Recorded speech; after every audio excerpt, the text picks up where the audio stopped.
आपकी स्क्रीन पर पेश है एक कहानी। यह कहानी है गुनाहों का देवता की, एक अमर प्रेम कथा। और इस कहानी के दो मुख्य पात्र हैं, चंद्र और सुधा। चंद्र एक बहुत ही प्रतिभाशाली, बहुत ही होशियार युवक है। वो एक प्रोफेसर के प्रिय शिष्य हैं। उनका अध्ययन और उनकी सोच बहुत गहरी है। वो अपने गुरु डॉ शुक्ला के घर में ही रहते हैं। उनका जीवन ज्ञान और किताबों से भरा हुआ है, लेकिन उनके दिल में एक अलग ही दुनिया बसती है। एक ऐसी दुनिया जिसका केंद्र बिंदु सुधा है। और दूसरी तरफ है सुधा। वो डॉ शुक्ला की बेटी है, एक चंचल, मासूम और बहुत ही प्यारी लड़की है। उनकी दुनिया चंद्र के इर्द गिर्द ही घूमती है। चंद्र उनके लिए सिर्फ एक दोस्त नहीं है, वो उनके मार्गदर्शक हैं, उनके विश्वास पात्र हैं। सुधा की हर बात, हर खुशी, हर दुख चंद्र से ही शुरू होता है। उनका रिश्ता बहुत ही पवित्र है। उनकी हर छोटी बड़ी चीज चंद्र से जुड़ी हुई है। सुधा के लिए चंद्र ही उनका संसार है। उनकी आंखों में चंद्र के लिए एक अजीब सी श्रद्धा और प्रेम है। इन दोनों का रिश्ता बहुत अनोखा है। ये रिश्ता फ्रेंडी से भी गहरा है और प्रेम से भी पवित्र है। चंद्र सुधा को हर कदम पर सही राह दिखाते हैं। वो उनके गुरु भी हैं और साथी भी। उनके बीच एक ऐसी समझ है जिसे शब्दों में बयान करना मुश्किल है। यह एक ऐसा बंधन है जो समाज के बनाए नियमों से परे है। वो एक दूसरे के साथ हंसते हैं, बातें करते हैं, और उनकी दुनिया एक दूसरे के बिना अधूरी है। एक ऐसी अनोखी जोड़ी है जैसी आपने शायद ही कभी देखी हो। उनका घर, डॉ शुक्ला का घर, उनके प्रेम का गवाह है। हर कोना, हर दीवार उनकी बातों को सुनती है, उनकी मासूमियत को देखती है। चंद्र के लिए सुधा एक जिम्मेदारी है, एक ऐसी जिम्मेदारी जिसे वो दिल से निभाते हैं। और सुधा के लिए चंद्र एक सुरक्षा कवच है, एक ऐसा कवच जो उन्हें हर मुसीबत से बचाता है। दोनों एक दूसरे के जीवन में इस तरह घुल मिल गए हैं कि उन्हें अलग करना नामुमकिन सा लगता है। लेकिन क्या वक्त उन्हें हमेशा साथ रहने देगा? आइए देखते हैं। चलिए आगे बढ़ते हैं इस कहानी में। चंद्र और सुधा के बीच प्रेम कैसे पनपता है। उनका प्रेम बारिश की पहली बूंद जैसा है, बिल्कुल साफ, बिल्कुल निर्मल। ये प्रेम धीरे धीरे उनके दिलों में जगह बनाता है। उन्हें खुद भी इसका एहसास नहीं होता। उनकी हर छोटी छोटी बात में प्रेम झलकता है। चाहे वो चंद्र का सुधा को पढ़ाना हो या सुधा का चंद्र के लिए चाय बनाना हो, हर पल में एक अनोखा अपनापन है, एक अनोखा आकर्षण है।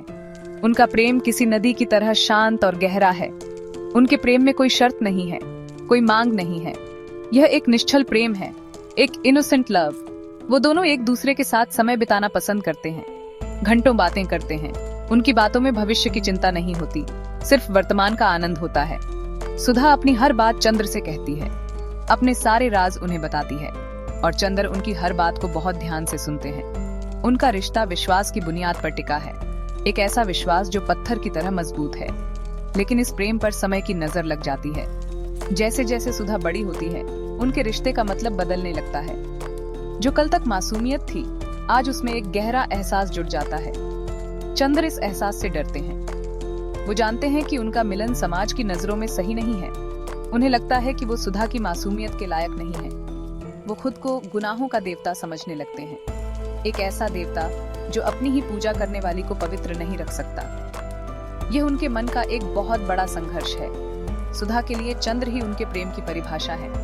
वो इस रिश्ते को कोई नाम नहीं देना चाहती। उनके लिए चंद्र का साथ ही सब कुछ है। उनकी आंखों में सिर्फ चंद्र के लिए प्रेम है, समर्पण है। वो समाज के बंधनों को नहीं समझती। उनका दिल सिर्फ एक ही बात जानता है, चंद्र उनके हैं और वो चंद्र की।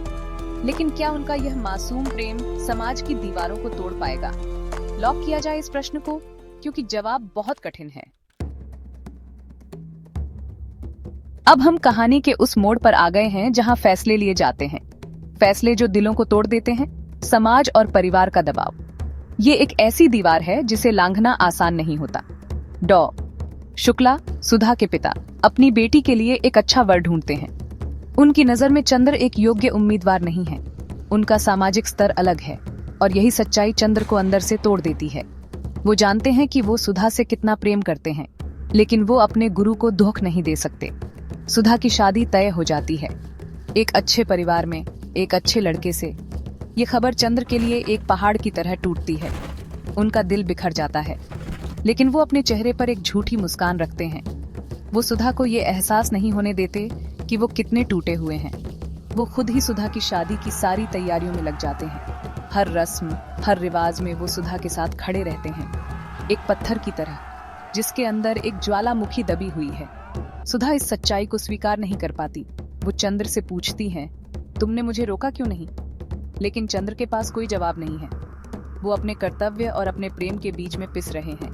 वो सुधा की खुशी चाहते हैं और उन्हें लगता है कि उनकी खुशी इसी शादी में है। वो अपने प्रेम का बलिदान दे देते हैं। त्याग की इस अग्नि में वो खुद को जला देते हैं ताकि सुधा का भविष्य रोशन हो सके।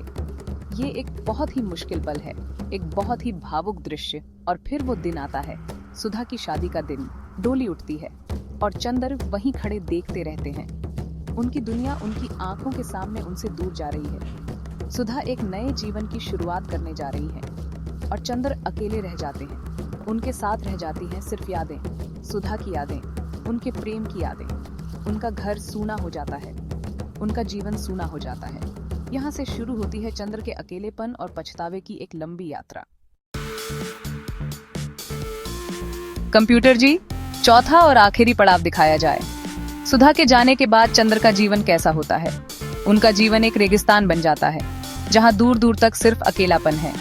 वो उसी घर में रहते हैं, लेकिन अब वो घर उन्हें काटने को दौड़ता है। हर चीज उन्हें सुधा की याद दिलाती है, उनकी हंसी, उनकी बातें, उनका साथ। चंद्र पछतावे की आग में जलते रहते हैं। उन्हें लगता है कि उन्होंने सुधा के साथ अन्याय किया है। उन्हें अपने फैसले पर संदेह होता है। वो खुद से ही लड़ते रहते हैं। इस अकेलेपन में उनकी मुलाकात अन्य महिलाओं से होती है, लेकिन कोई भी सुधा की जगह नहीं ले पाता। हर नए रिश्ते में वो सुधा को ही ढूंढते हैं। यह उनकी आत्मा का संघर्ष है। एक तरफ उनका प्रेम है और दूसरी तरफ उनका अपराध बोध। वो समाज की नजरों में आगे बढ़ने की कोशिश करते हैं, लेकिन उनका मन अतीत में ही कैद रहता है। उनकी जिंदगी एक ऐसी नाव बन जाती है जिसका कोई किनारा नहीं है। वो बस बहते रहते हैं, बिना किसी मंजिल के। यह उनके लिए एक बहुत ही कठिन समय है। अंत में यह कहानी हमें प्रेम और त्याग का असली मतलब सिखाती है। सच्चा प्रेम सिर्फ पाने का नाम नहीं है, सच्चा प्रेम त्याग का भी नाम है। चंद्र ने सुधा की खुशी के लिए अपने प्रेम का बलिदान दे दिया। उन्होंने अपने आप को गुनाहों का देवता बना लिया ताकि सुधा एक देवता की तरह पूजी जा सके। उनका प्रेम अमर हो जाता है क्योंकि इसमें स्वार्थ नहीं, समर्पण है। यह एक ऐसी कहानी है जो आपके दिल को छू जाती है और आपको सोचने पर मजबूर कर देती है। तो गुनाहों का देवता सिर्फ एक प्रेम कहानी नहीं है, यह मानव मनोविज्ञान की एक गहरी समझ है।